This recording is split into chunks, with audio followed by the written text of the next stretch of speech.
Hello student, welcome to agriculture bankers academy. मैं आपका अपना युवराज धानविक और ये हमारा फंडामेंटल्स ऑफ एग्रोनॉमी का छठा चैप्टर है, यानी 6 चैप्टर है, जिसमें हम पढ़ेंगे seed treatment and method of seed treatment. देखिए, हिंदी में कहें तो बीज उपचार और बीज उपचार की विधियां।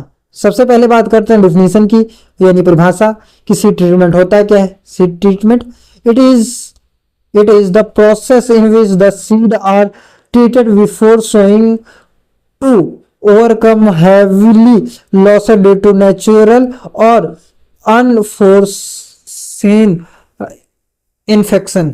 देखिए, इसे हिंदी में कहें तो बीज उपचार जो है यह एक ऐसी प्रक्रिया है जिसमें बीजों को बोने से पहले प्राकृतिक और अप्रत्याशित संक्रमणों के कारण होने वाली भारी हानि को बचाने के हेतु उपचारित किया जाता है। अपने शब्दों में समझाता हूं, समझ लीजिए।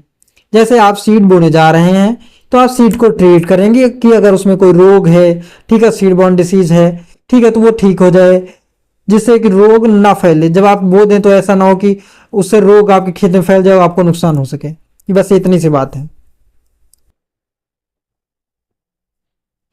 उसके बाद बात करते हैं हम कि importance of healthy seed material. स्वस्थ सीड सामग्री का महत्व क्या होता है। Healthy seed material free from paste and disease and having high viability is essential for the establishment of the crop. कह रहा है कि कीटों और रोगों से मुक्त तथा उच्च जीवंतता यानी वाइबिलिटी वाले स्वस्थ बीजों का होना फसल की स्थापना क्रॉप एस्टेब्लिशमेंट के लिए अत्यंत आवश्यक होता है। अब एक एक करके ऑब्जेक्टिव समझेंगे कि सीड ट्रीटमेंट भाई हम करते क्यों हैं। ऑब्जेक्टिव्स ऑफ सीड ट्रीटमेंट यानी बीज उपचार के उद्देश्य। कन्वीनियंस इन सोइंग, क्या कह रहा है, बोने में सुविधा होने के लिए करते हैं। Disease control includes seed born, soil born and air born disease.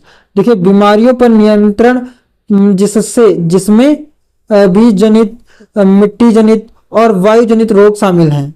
हम ऐसी बीमारियों को रोकना चाहते हैं जिसमें बीज जनित रोग जैसे हो गए, मिट्टी जनित रोग हैं या वायु जनित रोग हो गए, इनको रोकने के लिए। Insect control like wheat ants and other ants, या फिर टर्माइट्स की बात कर लें। सफेद जैसे कि कीट नियंत्रण, जैसे दीमक, सफेद दीमक, अन्य चींटियां या फिर दीमक, ये चीजों को रोकने के लिए भी सीड ट्रीटमेंट जरूरी होता है।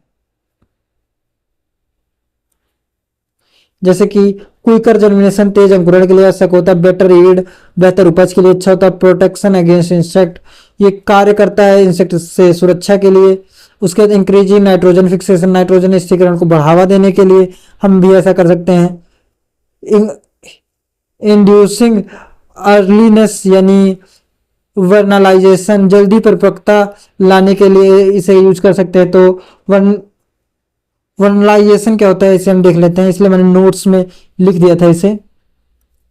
वर्नलाइजेशन समझिए, vernalisation is the treatment in which the seed are soaked in the water for inducing germination by giving the treatment the maturity period of long duration crop is shortened. इसका मतलब समझिए आप हिंदी में कि यह उपचारित विधि है जिसमें बीजों को अंकुरण प्रेरित करने के लिए पानी में भिगोया जाता है, जिससे इस उपचार देने से दीर्घ अवधि वाली फलों की परिपक्वता अवधि कम हो जाती है। इतनी बात समझ लिया। ऐसा हम इसलिए करते हैं जाकि जिन फसलों की परिपक्वता की समय ज्यादा होती है उसे कम किया जा सके, ठीक है। और इसके लिए करते क्या है, इसे हम बीजों को पानी में डुबा देते हैं ताकि वो उसमें अंकुरण पहले से ही हो जाए। उसके बाद मेथड ऑफ सीड ट्रीटमेंट यानी बीज उपचार की विधियां क्या हैं। भाई हम डोरमेंसी भी पढ़े थे, उसी तरह अभी पिछले लेक्चर में डोरमेंसी पढ़े थे, उसी तरह सीड ट्रीटमेंट कर रहे हैं। तो कितने प्रकार से सीड ट्रीटमेंट कर सकते हैं ये भी तो हमें पता होना चाहिए।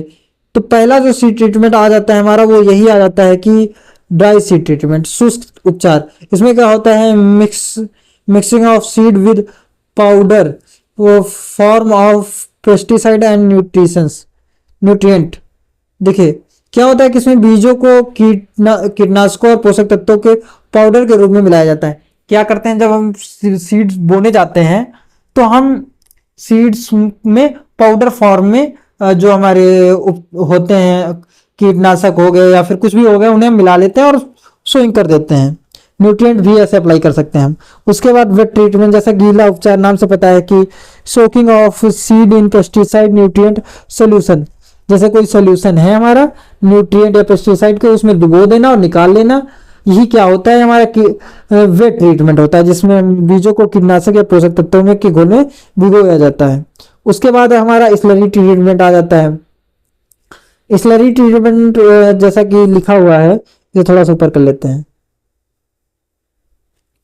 इसमें होता है कि dipping of seedling in the slurry, बीजों या पौधों को स्लरी यानी घोलदार मिश्रण में डुबाया जाता है। इसलिए घोल स्लरी से इसलिए कहा जाता है, ये मिश्रण बनाया जाता है पानी में। ये चीजें जो जैसे कि मैंने पाउडर मैंने बताया था, ये मिला दिए जाते हैं अवयव, उसके बाद सीड डुबो कर निकाल लिए जाते हैं।